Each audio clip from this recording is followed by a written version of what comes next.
Okay, if you're late, that's on you. Should we be? We'll start on time. Well, thank you so much, everyone who's here. There's a ton of you. Thank you so much for registering and joining. And Will, thank you so much for taking the time to talk to us. I know it's crazy, and it seems like Twitch is, at the forefront for so many people right now. So this is so exciting. I'm so glad you're here. Thanks for being here. You got it. No worries. Great to be here. So I want to just dive right into it. Sure. Obviously, music platforms are, they're trying to figure out how to monetize in unique ways, how to, encourage tipping from fans. And a lot of platforms have not been able to figure it out. They can't get past kind of the, like the begging bowl problem, and fans feel like they're paying for services. And then on top of that, they're asking for tips. It seems like a lot of platforms have a hard time figuring out the tipping strategy, but Twitch does it in spades. I mean, from the beginning, the environment on Twitch has always been that the fans and the people who are watching are, giving to the supporters, and the content's free. So they don't have to give, and they're choosing to give. Right. Why does the giving culture not work on other platforms, and why does it work for Twitch? And look, it's a really, really great question and some very flattering analysis there, so thank you. I would say it's largely around community. So I think what Twitch has done very, very well very early on is being able to establish the creator's connection with the audience, all right? So from the early days of gaming where, this thing was growing like crazy, what was really working was the ability for the creator to create content and build an audience that would just show up week by week by week. And so they grew these, these connections with these creators, and that really they were just loyal super fans, or in the music sense, the super fan. And I think that's just translated. And a good example of that is, I think there's this misnomer that a gaming creator is the best gamer in the world, which is actually not true. So our top creators aren't necessarily the best gamers, right? They're very, very good, obviously, but it's more the personality and the connection with the audience. Good example would be in Fortnite World Cup last year. Our top gamers weren't in that top 250. So it just shows that they're actually not necessarily the best at Fortnite, but they are definitely the best at building an audience around Fortnite. And so I think that once you put those monetization products in there and the ability for the audience who loves this creator so much to contribute to what they're doing, it just begins the flywheel. So, I mean, when I'm on Twitch, it's sort of crazy how when you give, 5 bits, which is like less than $1, and the creator says your name, it's weirdly a really great feeling when someone calls you out on that screen. It feels very intimate. I mean, but how does Twitch sort of where does that? What's the strategy, or as a creator, how are you trying to give people incentives to give you those bits when, again, the content is generally free? Yeah, and again, it just comes back to the community, and it also comes around the monetization. So I think that those are the 2 points of differentiation for us. And so what we really encourage our creators to do is build consistent programming, right? Like be live every week for a certain number of hours so that you consistently build this audience, which is used to the behavior on Twitch on other channels, so that they're already, they're already across different creators and they're already contributing across different monetization products. And then you port that, so that's kind of the existing audience, and then you bring in the new people who also learn the behavior. So you're right, for a new music fan to come into that experience, they're like, whoa, what's going on here? But you very quickly adapt. I mean, I definitely found this when I arrived at Twitch 2.5 years ago. The idea of gifting subscriptions to somebody was just bizarre and foreign to me. But now I feel an obligation when I go into a new channel to say, I really want to help this creator. I really want to help them build their audience. And the way to do that is to gift subscriptions. And you get a real kick out of it. You can gift like 5 subscriptions and you get this influx of inbound, messages saying, thank you so much for the subscription. And it just, it's all part of that connection across community and with the creator. And I think once people learn that behavior, it really is probably what is the difference from other platforms. So if your goal on Twitch is to create, a full sustainable income as a musician, how doable is that to accomplish? Very doable. So great example would be we have Kenny Beats, who is kind of our first true what we call T4 or premium creator on Twitch. He joined earlier in the year. We've been talking to him for months. The music, obviously producer with a hip hop kind of realm. And, he talked about it as being more supplementary. He talked about it being something that he did in addition to YouTube and things like that.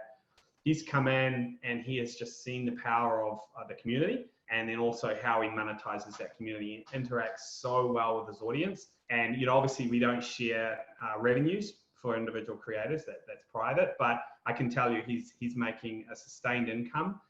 And he's proof that, if you commit to it and you do it for a long period of time, creators can do really, really well from it. I mean, don't forget it's direct money from the audience to the creator, right? It's not, right, hey, we're going to pay Spotify and then Spotify is going to pay the label and eventually you'll be paid. Like it's direct. And I think that's kind of the difference. And that's where artists, are actually controlling their revenue as opposed to somebody else paying them. Totally. Okay, so if you log on to Twitch and you click the music section, you you see two types of artists. We were saying a second ago, you see kind of the superstars like Questlove or Jack Johnson or Willie Nelson, and then you see a lot of DIY artists, and it kind of feels like there's a little bit of space in the middle. Maybe you're like a brand new artist who's signed to a major label, or you're not quite, you're an independent artist, but you don't quite have that DIY feel, whatever it is. How do you assess, let's say you're an independent artist, if we start there, how do you assess whether Twitch is something that fits into your strategy, and if you belong in the community, and if you're gonna fit in to the service and to the space? Yeah, good question. So I think this comes back to format and genre ultimately. But that said, I'll give you an example of why that's not entirely true for genres and in a second. But definitely the number one question we get when an artist of the nature that you've just described comes to us, they say, well, we want to be on Twitch, we want to be in live streaming, we want to monetize, we know you guys do a really good job of that, what do we do? And what we do is we can work obviously with the artist and say, well, here's all the things you could do. But I think you've got to get very narrow what you're actually going to do format wise, right? Like it's all very well coming and saying, well, I've got all this music and, I want to be on Twitch. It's like, yeah, but you've got to do something on Twitch. So we definitely encourage artists to spend time observing some of the different things, because you're right. You can show up in the category and you can see a guy playing an accordion, right? Or you can see Questlove playing, an amazing DJ set. But the reality is they both have audiences, right? And they both have audiences who are paying them. So there's clearly something there connection-wise. And so it's about kind of being true to what the artist is good at. Like, maybe the artist has a gaming slant and they want to play some games, or they want to come in and do some singer-songwriter stuff and take the viewer through the music process of constructing a song, or, in Kenny Beats's example, he's producing music, in the studio, which people love. And so I think it's figuring out what your fans love that they maybe don't see, behind anything else at the moment, and then doing that, on a weekly or monthly basis. So how, I know that it takes a lot of dedication to build a fan base on Twitch. So if we're talking about someone like Questlove, I'm sure a lot of his audience comes from other spaces and he funnels them into Twitch. And then there's another set of artists that go, I want to build my audience on Twitch. How hard is that to do, to actually build your audience from scratch on Twitch? Or is it almost easier to build your audience on other platforms and direct them to Twitch? I think you do both. I mean, I think that's the perfect sort of sweet spot. It's not hard to build an audience if you're consistent about it. It's hard to build an audience if you're coming in, randomly and kind of erratically in terms of how often you're streaming. So we're really thinking about, hey, commit to a programming strategy, and we work with artists to do that all the time. But definitely from a content perspective, we see those who commit to a weekly schedule and then use these platforms like Instagram Live or YouTube to point an audience. And we're very open about that. A good example would be, if you've got a great audience on Instagram Live, but it doesn't necessarily, Instagram Live is more mobile centric, it doesn't necessarily lend itself to this long form streaming. We see a lot of artists go on Instagram Live and say, hey guys, I'm going to be on Twitch shortly. And they just point them directly across. Or on the reverse side of that, we're a live service. We have a very small VOD offering, and we definitely encourage users to not VOD their music. But you can VOD it on YouTube, right? And then you can point audience back to Twitch to say, well, if you want to see the live version of this, here's the programming schedule, and you're doing this next week. And it's actually a very smart strategy if you can get it right on both ends. And we definitely see the best artists, or best even gaming creators, quite frankly, when they use those multi-platform approaches to drive the live component of their portfolio to Twitch, they generally will grow the audience the fastest.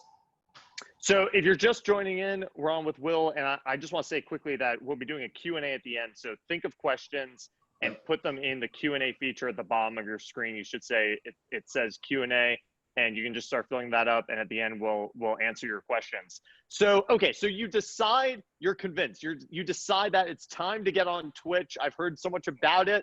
I got to get on it. One of the kind of things about Twitch is it's actually not so simple as just kind of like logging on and pressing live. You actually have to learn, a software, probably OBS. You have to get a little bit of equipment. The advantage is that your streams are going to look amazing. You're going to have overlays, and you'll be able to plug in, microphones and all this amazing stuff, higher quality webcams. But it is a little more difficult. So when you're starting out on Twitch and you need to learn OBS and all these things, I don't really want to get into a full OBS conversation, but what's the best way to learn OBS? Is it YouTube videos? Like, how do you go about learning the software? I'll drop. We've actually built an onboarding site specifically for artists to address all of these needs, because it's actually something that, just stepping back for a second, it's something we want to make more seamless, right? So we recognize that going live, as an artist is, using a gaming setup is a lot more difficult. And so, generally at the moment, it's not as seamless as we would like, and we're quite upfront about that. What we want to get to is a point where you can go live, whether that be through mobile all the way through to OBS. And I would say OBS is kind of on the premium end and kind of more sophisticated. But there are solutions that we have in addition to OBS, things like Livestream, Twitch Studio now is another product that we've personally built, which allow you to start streaming a lot easier. It doesn't have all the kind of bells and whistles that you just mentioned, but it definitely gets you at least streaming, up and running quickly. Yeah. But I'll post in, your YouTube videos are a good way to do it, but I'll post in the artist.twitch.tv, which is a site that essentially houses all of the how-to information. And it gives a good breakdown of how you essentially can use OBS and get streaming very quickly. Okay, so you're convinced to join Twitch, you figure out OBS, you're up and running, you're streaming. And we talked about the dedication it takes to build that audience and, the consistency. What is sort of, I think that a lot of people, the idea of Twitch and building the audience on Twitch is possibly a little foreign. Yep. How often should you be streaming, first of all? Every week, multiple times a week? Yep. Look, it really depends on the artist, but definitely weekly. From a content strategy point of view, I always recommend weekly. If we can get 3 to 5 hours out of an artist, that's terrific. I mean, we would never expect an artist to do the same level of streaming as a gaming creator, because it's their sole income, right? So it's the only streaming they need to do on a weekly basis. But 3 to 5 hours weekly, consistently, and of the same format is generally the best way to start. And then how important is it? There's a lot of community features when you're streaming, like rating, rating another channel, or there's there's really a community and kind of a, like, it feels like there's a way things are done on Twitch. Yeah. How important is it to engage in those features and to, you know, understand them and learn them and, you know, get a grasp of what they are? Yeah, well, look, I selfishly would say massively, because I want to see creators or music creators come to Twitch and spend a long time and really build the audience and be successful.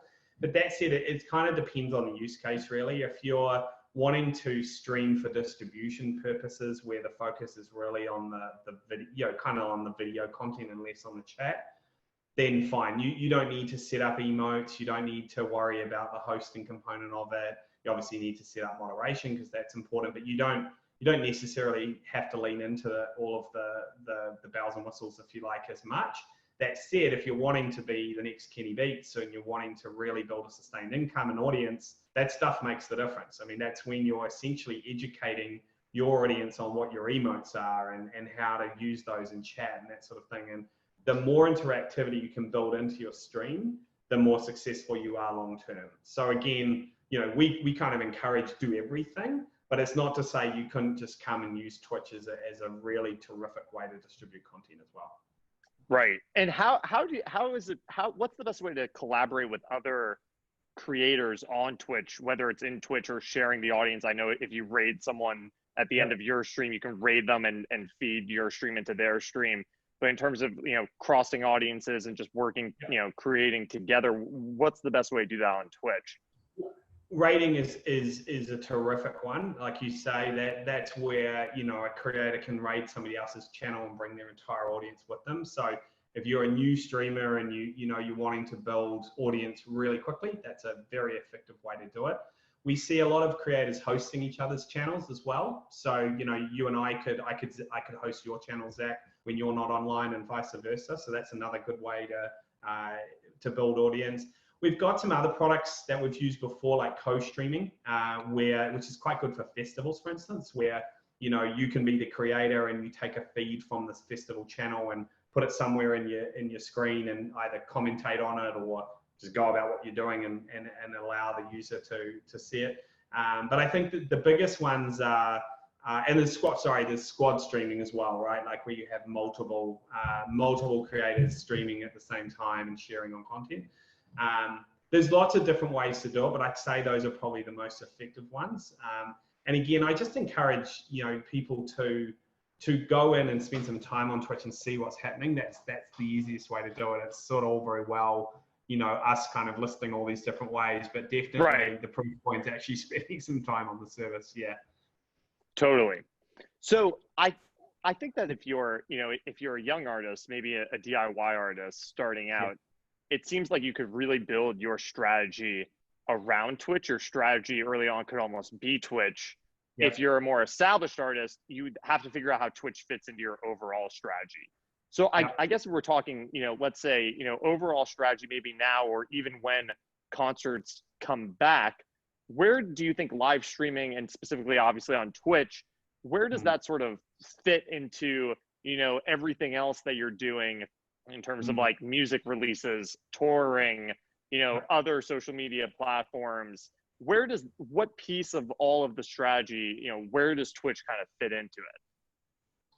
Yeah, it's a terrific question. I think it really depends on the level of artist you are. I think you're right. You know, if you are a emerging artist who is grinding away and using, you know, touring to do that, this is a great way to become a virtual venue. So create your own virtual venue, speak directly to your fans, and monetize the hell out of them. I mean, a good example would be if you get, you know, 1,000 CCVs or concurrent viewers, you know, you've essentially, that's going to be a couple of million, you know, it could be potentially a couple of million views over a number of hours, right? And I mean, ultimately, you're kind of filling out a pretty decent sized club right there. So, and you're also monetizing at probably a lot higher rate than a ticket, right? Than selling a ticket. So for an emerging artist who's wanting to, one, build a fan base, and two, make some money so that they can continue to build as they go through and release more music, that's going to be a great way to do that without having to trip all around America or globally. You know, it eases that burden, I guess. So that's one. For the A-list artists, what we want to kind of be is more of that supplementary type place where they can come and do things that they don't necessarily do on other services. So, you know, there's always going to be the Instagram live, speak to your fans and that sort of thing where they have established audiences. But, you know, could they go one step further, right, and create some content on a weekly basis that they can't necessarily do on Instagram live? And then again, this monetization component where, you know, an A-list artist is probably going to grow their audience a lot quicker, and therefore the monetization will be considerably higher. And again, it just eases that burden of, you know, the grind of touring and that sort of thing. So I think, look, post-COVID, everything will, you know, start to head back to normal, but we do feel quite bullish that this idea of an artist creating their own virtual venue and doing different things within that will definitely play a role that maybe it hadn't before. And is there anything that says, you know, is there anything that says the solo artist with the acoustic guitar does better versus a full band? You know, I think you probably see mostly solo artists performing on Twitch, but is it worth going through the hassle of getting a full band performing online?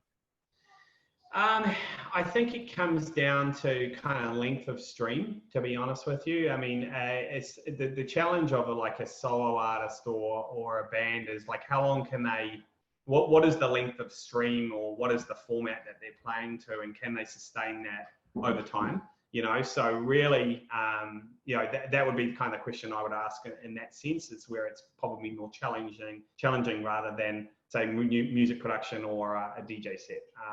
But that said, you know, folks are coming on, you know, in spades to watch. You know, we had Stream Aid a couple of months ago, and Charlie Puth was playing from his bedroom, and it was just crazy, the engagement of people just wanting to watch, you know, 40 minutes of him literally playing his guitar out of his bedroom. So it's sort of that authentic connection and that content that you don't always see in a polished performance that they suddenly see online. And so I think just being able to tap into that is probably pretty powerful.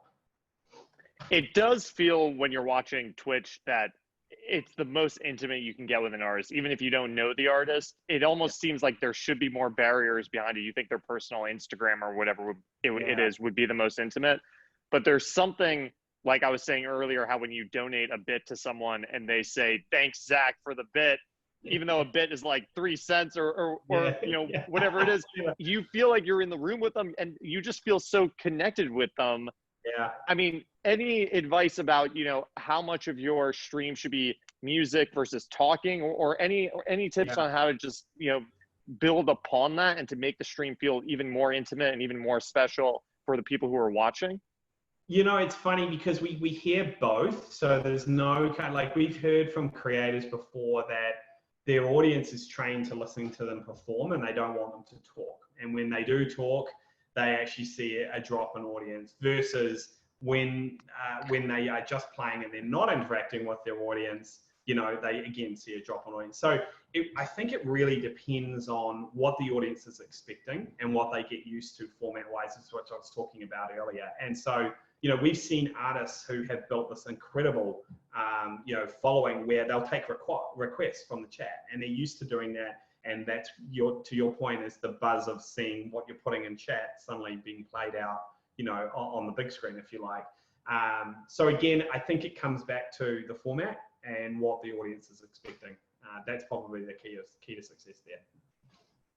Okay, we've got some great questions coming in that I'd love to just pull a couple from. Cool. And again, feel free, if you guys are watching, there's a Q&A tab at the bottom, and feel free to send us your questions and we'll try to get through as many as we can. Zach wants to know, different Zach, has Twitch Music considered any sort of exclusivity with artists and labels the way Twitch Gaming has? Yes, we have. Thanks for the question, Zach. For sure, we're open to doing exclusive deals with artists where they'll commit to hours broadcast per week over a period of say 12 months. And so that's definitely, we're open to all of those conversations. And really what we're trying to do there is build their careers on Twitch and create that advocacy for other artists to come. And so we see this sort of the head, shoulder, tail approach to content where, you know, we partner with a big artist, we really lean into their career, and we just see this organic sort of acquisition of creators. And we're seeing that in EDM in particular. So yes, good question. We definitely do it. We're not just writing checks left, right, and center. We want it to be a partnership with the artist. But yes, for sure, that's definitely something we're doing actively at the moment. If someone feels really confident that they're a good fit for that, how should they go about getting in touch, or how can they make that happen? I'll drop my email address in here. Obviously, please don't sign me up for anything, but folks can definitely reach out to me. I have a team that manages this explicitly, and we work with managers, artists direct. We work with labels, and so yeah, that's definitely something we can look at doing. Any insight on the average percentage of viewers who donate and the average amount of donations? That's a very difficult question to ask when, as I said earlier, it depends on the creator and the style of format. So there's no kind of blanket here, and that is kind of the magic of Twitch. A good example would be Tony McGuinness from Above and Beyond. He's much more focused on distribution as opposed to monetization, right? And so, but Kenny Beats is the completely different. So there's no kind of blanket. What I would say is the commerce tools, so subscriptions, bits, and the charity gifting component, they are very, very powerful if you can get them going, and they generally are a better way for an artist or a faster way to monetize than advertising, for instance. And that's our point of differentiation. So awesome. So we've got a lot of questions about sort of like rights and copyright concerns and that kind of thing. I know you guys are affiliated with the PROs. Can we sort of give like just a brief like overview of where all of that sort of stands and exists? Yes. Yeah, and look, we get this a lot. Just a reminder, I'm not a lawyer, and a lot of that is privileged and confidential. So I can speak to positions only. We are a live service, and we have the corresponding rights for live. So you're right, we have associations with PROs. We do not have direct deals, and the reason we don't have that is we are primarily live. We have a very small VOD component of our business, but we don't have the necessary business case, or we don't see people VODing right on a regular basis to justify that investment. So live's the way to go. We're also UGC driven, so we do encourage people to bring their own rights, and we have the necessary terms of service and things like that in the event of anybody breaching those policies. Awesome. And what's also another good way, sort of slightly related, there was kind of like the whole influence with like Pokimane, where she pulled up something on her stream that was not safe for work, and it lasted a second, and there was a it seemed like it was totally an accident from on her part. What's kind of like some good ways to just make sure your stream is foolproof and that you're not going to get hacked, or you're not going to click on things that people send you that you're not supposed to be clicking on, or you don't want to be clicking on? Yeah, Pokimane's such a polished streamer that's a very rare occasion that would happen anyway. But look, I think it's about being set up properly. So making sure all of your moderation is set up. For instance, if you don't do that, that can really get you in trouble. People will come into chat and go pretty wild. So making sure auto mods are turned up and there's someone actively in there. And I wouldn't be afraid to rehearse a bit as well to make sure you're not kind of taking beats. But I would also sort of lean on the caution side here, is that it is a UGC platform, and people it is a place where people do wild and different things, and so the audience is used to weird and wacky. So things like that happening, or being caught in an odd position somewhere, is actually quite normal, and the audience is trained to see it, obviously.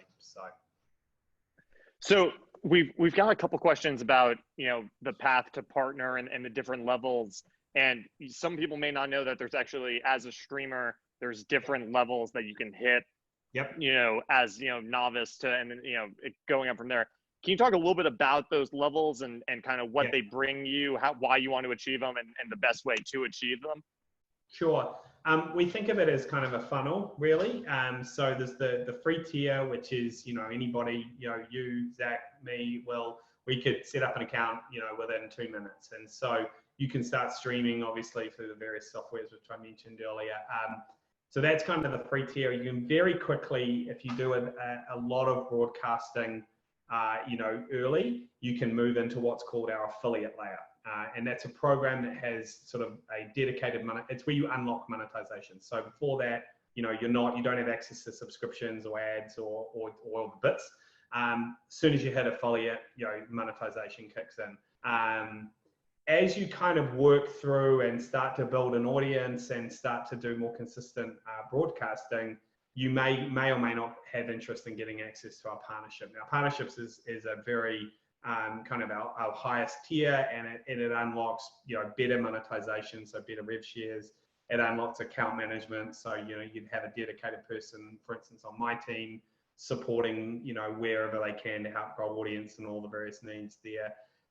And then within those tiers, is different nuances around rev shares for the monetization products, and obviously all the promotion that we provide as well. So a good way to look at it is kind of start with affiliate, in my view. And we've done some deals with some aggregators, and we're always open to talk to folks who want to experiment with Twitch. We'll help you get to affiliate very quickly. And then, the partnerships, the way I look at that is more of the committed streamer long term, that requires exclusivity, it requires hours broadcast per week and that sort of stuff. But it's not to say you can't have a very established career as an affiliate on Twitch. And those are kind of the two distinct differences in levels. Awesome. Okay, let's see what else we have here. We've got a ton of great questions. Okay, here's a good one. So you see a lot of themes on Twitch in terms of the way the backdrops look. Yep. We've got a question, what equipment and backdrop would you suggest from someone who is just starting out on Twitch to get people's attention? And do you recommend visual overlays or a physical backdrop? Any thoughts or tips on that? Yep. Depends on what you want to do. Seems to keep saying that. But yeah, it is important, you're clear about what you want to do. I would suggest something like Livestream. So look that up. It's on artist.twitch.tv. is a really great way to put some very simple sort of Zoom type overlays into your stream if that's what you wanted to do. We also have some interactive sort of overlays that you can tap into called extensions. So that's things like voting buttons and, taking song requests and stuff like that. And I would encourage people to do that if their stream is of interactive in nature. So again, back to this thing of like, if the goal here is to talk back and forth with the audience, definitely as many overlays and interactivity components you can provide. And we have things that we can help with that for sure. So again, comes back to what you want to do, but like those are some sort of quick hits. But as you go through this journey as well of understanding, what this means to you long term and what you want to do format wise, you do start to work out, all of these pieces and what makes sense and what doesn't. So when you're just starting out, is it okay? We were saying earlier that people, expect your stream to not be perfect. Is it okay to, get just start streaming? Is that kind of the best advice? Yeah. People can get stuck in the technical confines of Twitch quite easily and want that, I think it's an artist thing too, want that to be perfect. And what I would say is, don't worry about that, right? Like just you can start streaming, in 5 minutes if you need to, right? And then just build from there, as you get more audience and you get more consistent with your streaming, you'll work out what makes sense and what are the softwares and tools that you need to kind of, I guess, upsell the background and that sort of stuff.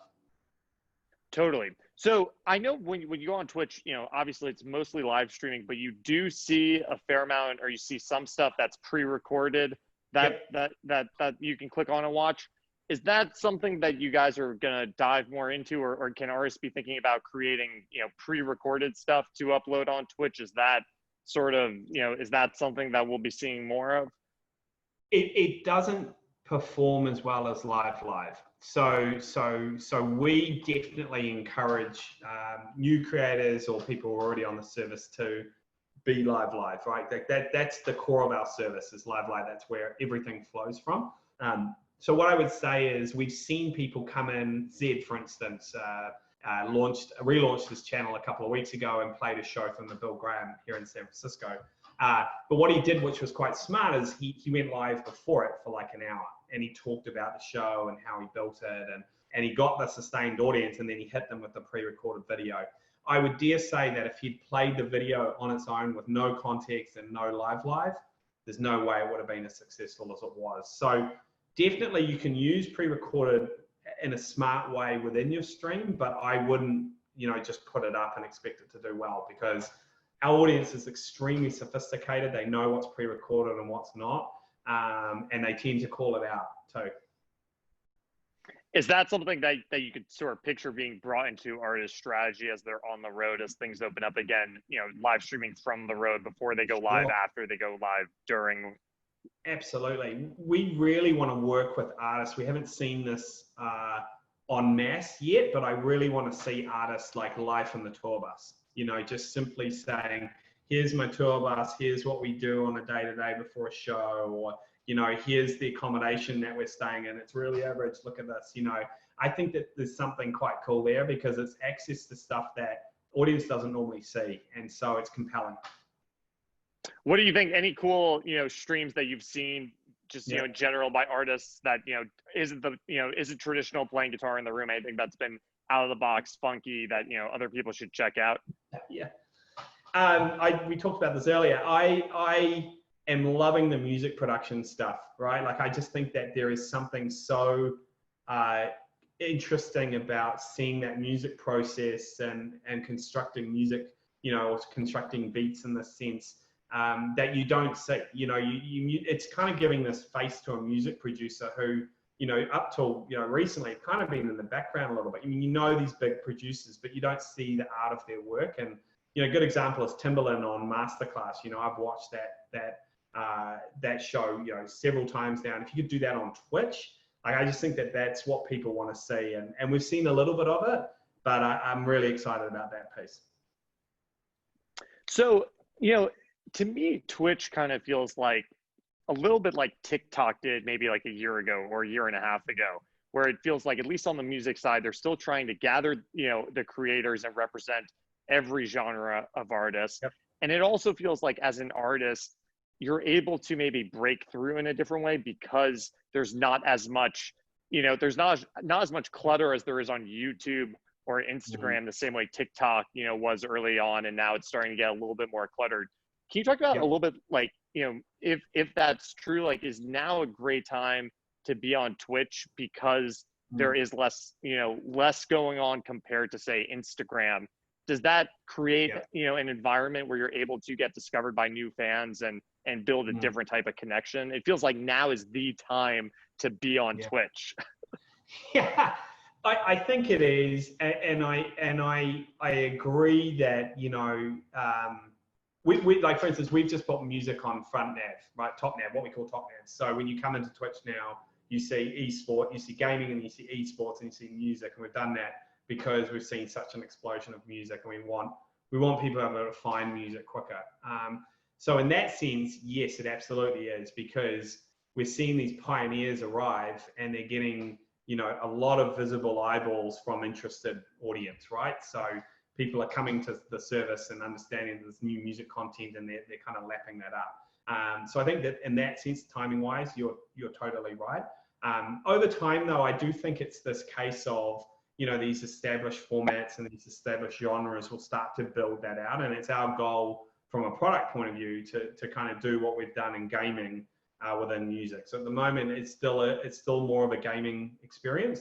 And we've made some smart hires on from a product sense. So we brought over Tracy Chan from Spotify for Artists. So he's joined, and he's thinking about all these ways now that we can actually start to enhance the viewer experience. So we see that as more of an opportunity, to be honest, long term, as to how we reshape that and really kind of drive it from there ultimately. Totally. So if you're on Twitch and you're sort of trying to, you're a new artist on Twitch and you're trying to figure out, is this service right for me? What are some things you can look at data wise? How do you assess because like we said, it takes a lot of time each week. A lot of valuable time. You have to be sure your production looks good. It's not easy to have a high quality stream. How do you judge if that is valuable for your career? What do you look at as a manager, or as an artist manager, or the artist? Yep. Great question. So I would look at concurrent audience, or CCV as we call it. So that's audience that shows up at any one time, right? So for instance, our concurrent audience here is 101 people, right? So that's the same metrics, and that's different to YouTube. YouTube measures really by total views, and so we narrow that down because that allows you to determine what is the consistent audience that's showing up from time to time, and you can see sort of at any one time, you know, when people are tuning in. So that's the first thing. I'd also look at total views. Obviously, that's important because then you see your reach, and it's sort of this my Bill Graham point before. You know, if you can build a concurrent audience that blows out the views, you could quite easily have sold out, you know, some of these big venues that you wouldn't always. So I'd look at that. I'd look at monetization too, because you can track that over time, and you can see, you know, consistently as the revenue starts to grow and you see the audience grow, you're monetizing at the right rate. Because what we do see is some people will grow the audience and monetization stays flat. So there's definitely ways that you can be smarter, as I said, about interactivity to do that. And then I think long term, I would start to look at where your traffic's coming from. So we do show in the analytics dashboard with the creators like where the traffic comes from. So, you know, it could be that you're featuring in our front page and that, you know, 90% of the audience is coming from there. Or, you know, it could be that you're using your artist socials really effectively and driving all of your tune in off platform. And so you're seeing, well, that's now a critical part of how I drive tune in. So I think, you know, concurrent audience, total views, monetization, and then just where your traffic's coming from are probably your key indicators, in addition to obviously everything else that's going on. And what data do you get from your, you know, personal data from your from the people watching? Are you able to collect any kind of data from your audience? You can collect insight, but obviously we don't share users' data or viewers' data. That's in terms of it's in our terms of service that we don't do that. But we share insight, and you can get very granular in terms of what, you know, genre splits and demographic splits and male, female, and that sort of stuff. And you can sort of see, you know, you can match that obviously with your social profile and understand, you know, your audience and who they are. And it can be very valuable if you're smart with the data. Very cool. So, you know, we talked a little bit about this earlier, but I kind of want to just bring it up one more, you know, bring it up through a little bit of a different lens. You know, in terms of your overall strategy and kind of, you know, where you're funneling your audience, if you're on Twitch, is it, you know, do you think it's better to be, or just, you know, one option is funneling your audience to Twitch, they can donate on Twitch, and, you know, that might be your end goal, or using Twitch to funnel your audience to buy your, or download and stream your album, or buy a ticket?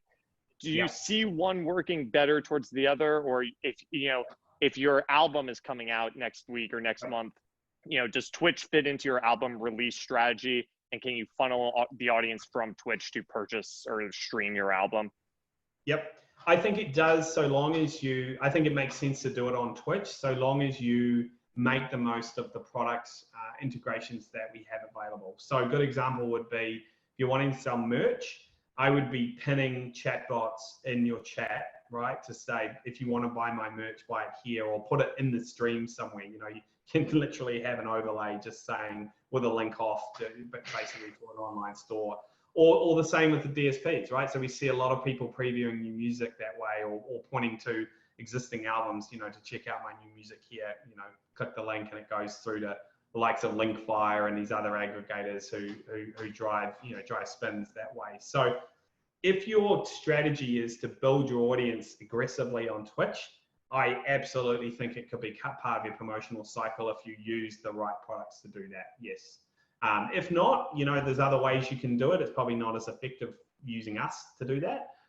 It's probably then more just general content, which drives it indirectly, and it's not as effective. But if the goal is to build an audience on Twitch and then directly monetize either through our commerce products or, you know, through merch or driving spins to the DSPs, absolutely, it can be very powerful. Awesome. Okay, I want to get through a couple more of these audience questions, try to get as many as we can. Great question here. What milestones and key moments do you see Twitch music hitting over the next year, over the next 5 years? Yeah, great question. I was in an existential conversation with our music leadership team today. So good timing. Look, I think the key for us this year is to keep the momentum up and play a role for artists who really are not touring or looking at Twitch as that kind of bridge between what they were planning to do. And so, we're aggressively outreaching to the community to say, come on to Twitch and we'll help you do that. And that's what I was saying before. If folks want to reach out, please do that. We've got a number of artists that we're hoping to announce in the next, few weeks and months that will big game changers. That's going to be quite exciting. So that's a big milestone. We're working more and more with Amazon Music on various bits and pieces. They're our big brothers. So we're excited about some of the ideas we have there.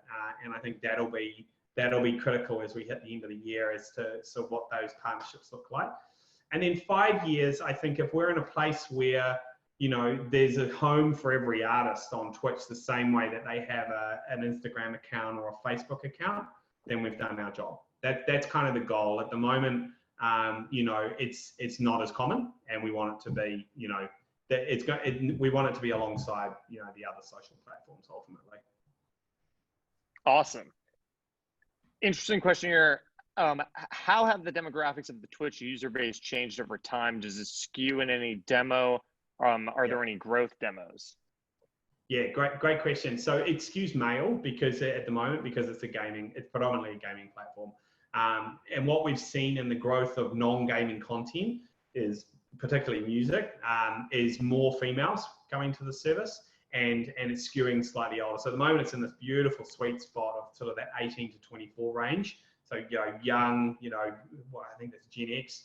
But basically what we're looking at seeing now is more of a skew towards the females and even a little bit older, which opens us up to things like more indie music, more country music and the like. So I think long term, because it is very hard to get that younger demo, right? Like my previous role at Pandora, that was a very challenging thing for Pandora to bridge. So we're starting, I think, from a good place and building out. Okay, you had mentioned earlier, and I couldn't agree more, that the best way to learn about Twitch is just to get on Twitch, start playing around and watching streams.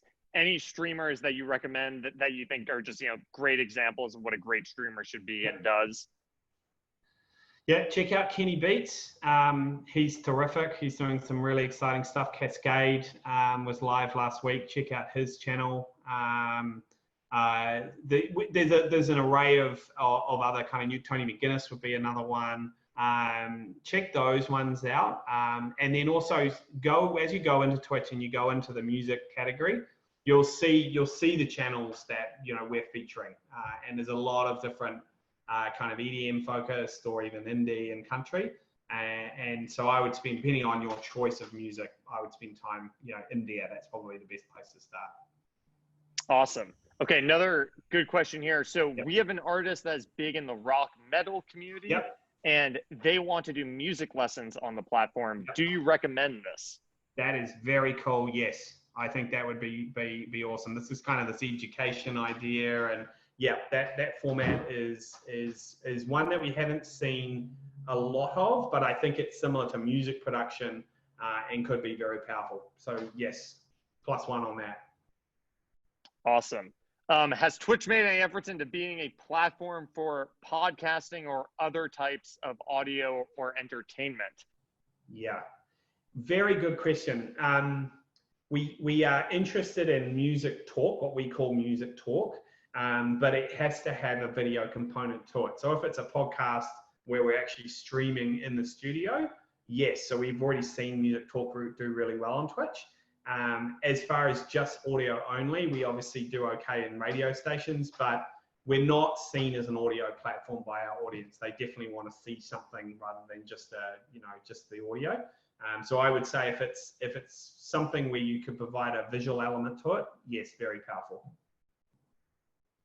Another good question, is Twitch still integrating with bands in town so new users can apply for the expedited affiliate rank as long as they have 2KX trackers on bands in town? Yep, we definitely are. They're one of our priority partners. We're working with them very closely in addition to SoundCloud and some others. So yes, the affiliate fast track offer is still available through bands in town. Awesome. Very cool. Well, this has been such an incredible call. And, just, the fact that we were able to do this right now, it just seems like it was so relevant and so, so meaningful with the time we're in. So everyone should get on Twitch and play around. At the very least, just, click around and just click on some channels and, figure out if it's the right thing for you. If you're a massive artist, if you're an indie artist and you want to, jump on Twitch and just kind of experiment without maybe going live or without exposing yourself to the world, what's the best way to practice before you, open the gates up to everyone? Is there a way to do that? Yeah, so I've dropped in 2 things. I've dropped my email address in there. I may come to regret that, but it's there.